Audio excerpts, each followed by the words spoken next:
Welcome to Swadharma IAS academy. जी, और आज का जो हमारा सेशन है बिल्कुल, आज के इस विशेष गहन विश्लेषण में हम एक ऐसे विषय का परिचय देने वाले हैं जो पूरे उत्साह के साथ मैं कह सकता हूं कि यूपीएससी, टीजीपीएससी और एपीपीएससी जैसी परीक्षाओं की तैयारी कर रहे छात्रों के लिए अत्यंत प्रासंगिक है। एग्जैक्टली ये सिर्फ करंट अफेयर्स का एक बुलेट पॉइंट नहीं है। सही कहा। आज का विषय है पैक्स सिलिका गठबंधन और इसमें भारत का शामिल होना।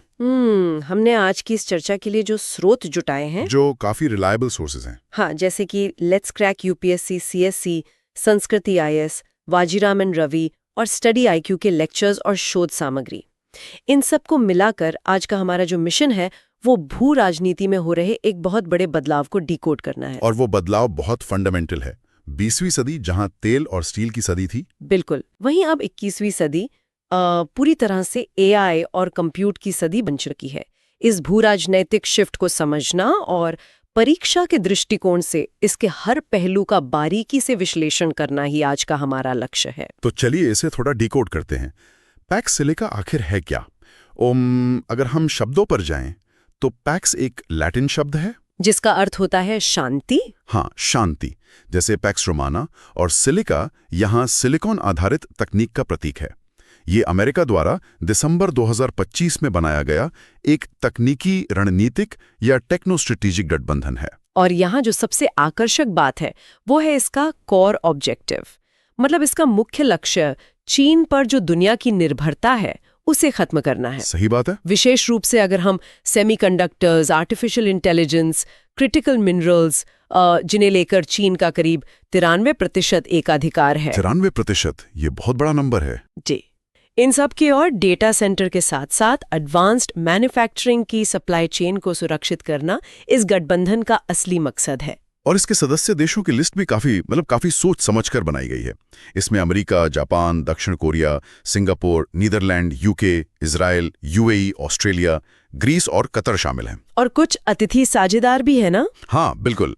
ताइवान, यूरोपीय संघ और कनाडा जैसे अतिथि साझेदार भी इसमें शामिल हैं। इन देशों का जो चयन है वो चीन को रणनीतिक रूप से घेरने के लिए किया गया है। लेकिन थोड़ा सा साइंस के नजरिए से देखें तो ये सिलिका का विज्ञान क्या है? मैं इसे थोड़ा विस्तार से समझाती हूँ। सिलिका यानी सिलिकॉन डाइऑक्साइड, SiO2, ये पृथ्वी की भूपर्पटी में प्रचुर मात्रा में पाया जाता है। ज्योग्राफी में कैंडिडेट सियाल और सीमा के बारे में पढ़ते हैं। सियाल मतलब सिलिकॉन और एल्यूमिनियम, और सीमा मतलब सिलिका और मैग्नीशियम। दूसरा अक्रिस्टलीय, जो मानव निर्मित होता है, जैसे कि कांच। तो इसका महत्व क्या है इस पूरी टेक्रेस में? इसका रासायनिक रूप से स्थिर होना, ये उच्च तापमान सहने में सक्षम है और विद्युत का कुचालक होता है, लेकिन कुछ परिस्थितियों में अर्धचालक या सेमीकंडक्टर बन जाता है।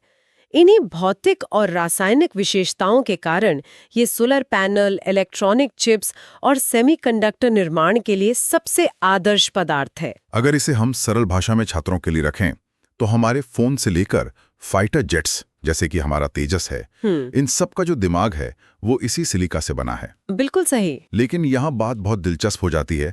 जब दिसंबर 2025 में पैक्स सिलिका का गठन हुआ तो क्वाड और I2U2 का अहम हिस्सा होने के बावजूद अमेरिका ने जानबूझकर भारत को इससे बाहर रखा। पूर्ण है तो इसके पीछे 4 मुख्य कारण थे। 4 कारण? जी। पहला था विश्वास की कमी या ट्रस्ट डेफिसिट और रणनीतिक स्वायत्तता, मतलब भारत किसी एक गुट का अंधा समर्थक नहीं है। हाँ, हम अपनी स्ट्रेटेजिक ऑटोनॉमी मेंटेन करते हैं। बिल्कुल। भारत रूस के साथ अच्छे संबंध रखता है और चीन के साथ भी चयनात्मक या सिलेक्टिव व्यापारिक रिश्ते बनाए रखता है। उदाहरण के लिए भारत ने चीन को AI इम्पैक्ट समिट में आमंत्रित किया था, जो बात अमेरिका को शायद खटक गई होगी। जी। और दूसरा कारण था क्षमता का बेमेल होना, यानी कैपेबिलिटी मिसमैच। उस समय भारत के पास जापान जैसी सामग्री, नीदरलैंड जैसी लिथोग्राफी और उपकरण, जो ASML कंपनी बनाती है, हाँ, या फिर दक्षिण कोरिया जैसी उन्नत फैब्रिकेशन तकनीक वाली एडवांस्ड सेमीकंडक्टर मैन्युफैक्चरिंग या AI इंफ्रास्ट्रक्चर नहीं था। मतलब हम उस लेवल पे कम्पीट नहीं कर रहे थे। सही कहा। तीसरा कारण संस्थागत और डेटा कानून थे। भारत का डेटा संरक्षण कानून डेटा को देश के भीतर ही रखने पर जोर देता है। Data localisation. जी। जबकि पैक्स सिलिका निर्बाध डेटा शेयरिंग या सीमलेस डेटा शेयरिंग की मांग करता है। और चौथा कारण क्या था? वो सबसे मुख्य कारण था व्यापार समझौते का दबाव या ट्रेड डील लेवरेज। सबसे बड़ा कारण आर्थिक था। अमेरिका भारतीय बाजारों में अपने कृषि, बागवानी, डेयरी और मांस उत्पादों के लिए अधिक पहुंच चाहता था। ओहो, तो मतलब भारत को पैक्स सिलिका से बाहर रखना एक दबाव की रणनीति थी। बिल्कुल, एक प्रेशर टैक्टिक, ताकि भारत व्यापार समझौते में अमेरिका की शर्तें मान ले। लेकिन मात्र 2 महीने बाद, मतलब 20 फरवरी 2026 को पासा पूरी तरह से पलट गया। अमेरिकी राजदूत सर्जियो गौर की घोषणा के साथ भारत ने आधिकारिक तौर पर पैक्स सिलिका समझौते पर हस्ताक्षर कर दिए।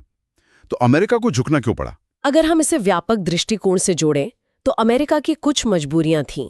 पहला, चाइना +1 जो नीति है वो भारत के बिना असंभव है। वो कैसे? पैक्स सिलिका केवल पूर्वी एशियाई देशों जैसे जापान, ताइवान, दक्षिण कोरिया तक सीमित होकर रह जाता। चीन के विशाल विनिर्माण पैमाने, सस्ते श्रम और बाजार की गहराई यानी मार्केट डेप्थ का मुकाबला करने के लिए भारत की जनसांख्यिकी और कुशल इंजीनियरों की फौज के बिना अमेरिका का कोई भी गठबंधन अधूरा है। ये एक बहुत सॉलिड पॉइंट है, और शायद अमेरिकी कॉर्पोरेट का भी कुछ दबाव था। बिल्कुल, दूसरा कारण वही है, अमेरिकी कॉर्पोरेट निवेश का दबाव। वहां के राजनीतिक नेतृत्व को टेक कंपनियों ने मजबूर किया। माइक्रोसॉफ्ट ने भारत के एआई और क्लाउड इंफ्रास्ट्रक्चर में $17.5 बिलियन का निवेश किया। और गूगल ने भी विशाखापट्टनम में। हाँ, गूगल ने विशाखापट्टनम में डेटा सेंटर और सब्जी केबल के लिए $15 बिलियन से अधिक का निवेश किया। इन अपूरणीय निवेशों ने अमेरिकी सरकार को भारत को शामिल करने के लिए विवश कर दिया। मतलब द कैपिटलिस्ट पुश। इसके अलावा भारत ने भी तो कुछ कदम उठाए थे। जी, तीसरा कारण समान उद्देश्य था। भारत ने हुआवे और टिकटॉक जैसी चीनी कंपनियों पर प्रतिबंध लगाकर चीन के तकनीकी वर्चस्व को चुनौती दी थी, जिससे अमेरिका को भरोसा मिला। वो जो ट्रेड डील वाला मसला था, वो चौथा कारण है। व्यापार समझौते को लेकर जो गतिरोध था वो सुलझने लगा, जिसके बाद बहिष्कार का वो तर्क ही समाप्त हो गया। तो भारत इसमें शामिल तो हो गया, लेकिन एक सवाल उठता है, क्या भारत तैयार है? मतलब पैक्स सिलिका में शामिल होने के लिए भारत की अपनी घरेलू तैयारी क्या है? इस पर सोर्सेज बहुत स्पष्ट रूप से भारत सरकार के 3 प्रमुख मिशनों का विवरण देते हैं। पहला है इंडिया सेमीकंडक्टर मिशन, जो 2021 में शुरू हुआ, $10 बिलियन के बजट के साथ। जी, इसके तहत 1.6 ट्रिलियन रुपए की निवेश वाली 10 परियोजनाओं को मंजूरी दी जा चुकी है। और ध्यान देने वाली बात यह है कि भारत का लक्ष्य केवल चिप असेंबलिंग नहीं है, बल्कि चिप की पैकेजिंग और डिजाइनिंग भी है। मैंने कहीं पढ़ा था कि भारत ने 2 नैनोमीटर चिप तकनीक में भी। हाँ, स्रोतों के अनुसार भारत ने 2 नैनोमीटर चिप तकनीक में भी प्रगति कर ली है। यह एक बहुत बड़ी छलांग है। और एआई के मोर्चे पर क्या हो रहा है? दूसरा मिशन है इंडिया एआई मिशन 2024।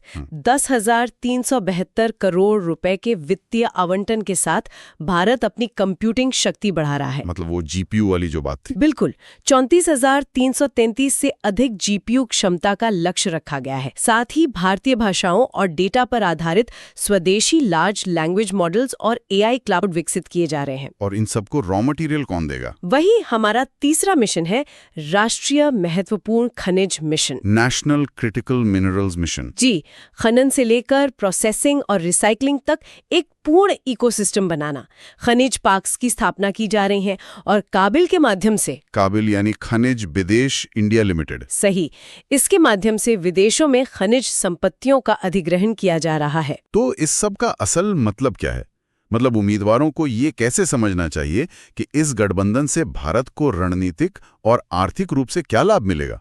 सबसे बड़ा लाभ ये है कि चीन पर जो रेयर अर्थ मिनरल्स की 93% निर्भरता है वो कम होगी। और तकनीकी हस्तांतरण भी होगा। बिल्कुल, नीदरलैंड से चिप बनाने के उपकरण और दक्षिण कोरिया से उन्नत फैब्रिकेशन तकनीक मिलेगी।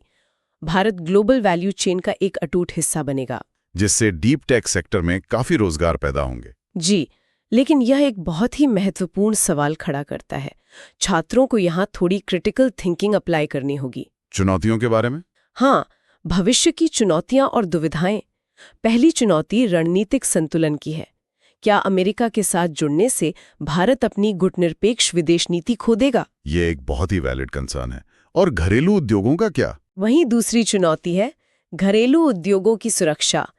एंटी डंपिंग नीतियों को कैसे लागू किया जाए ताकि अन्य देश अपना कचरा या खराब तकनीक भारत में डंप न कर सके। ई वेस्ट का डंपिंग ग्राउंड नहीं बनना है हमें। बिल्कुल नहीं। और तीसरी चुनौती है शर्तों का टकराव। भारत को अपनी शर्तों पर व्यापार करना होगा, न कि अमेरिका की शर्तों का अंधा अनुकरण करके टिश्यू पेपर की तरह इस्तेमाल होना है। ये बहुत ही सटीक विश्लेषण है। तो चर्चा को समाप्त करते हुए एक बहुत ही गहरा विचार जो सोर्सेस से निकल कर आता है और सोचने पे मजबूर करता है, अगर 18वीं शताब्दी में मसालों और कपास पर एकाधिकार ने औपनिवेशिक साम्राज्यों को जन्म दिया था, कॉलोनियल एम्पायर्स को, हाँ, तो क्या 21वीं शताब्दी में सिलिकॉन और डेटा पर नियंत्रण एक नए प्रकार के तकनीकी उपनिवेशवाद या टेक्नोकोलोनियलिज्म की नींव रख रहा है? भारत को सिर्फ इस गठबंधन का उपभोक्ता या कंज्यूमर नहीं बनना है। बिल्कुल, भारत को एक निर्माता और नियम निर्धारक यानी रूल मेकर बनना होगा। और अगर हम इसे समराइज करें तो तकनीक के भविष्य में भारत की भूमिका अपरिहार्य है, इंडिस्पेंसिबल है। Stay committed to your preparation, duty, discipline, rank. Thank you for joining us, and don't forget to like, share and subscribe to Swadharma IAS Academy.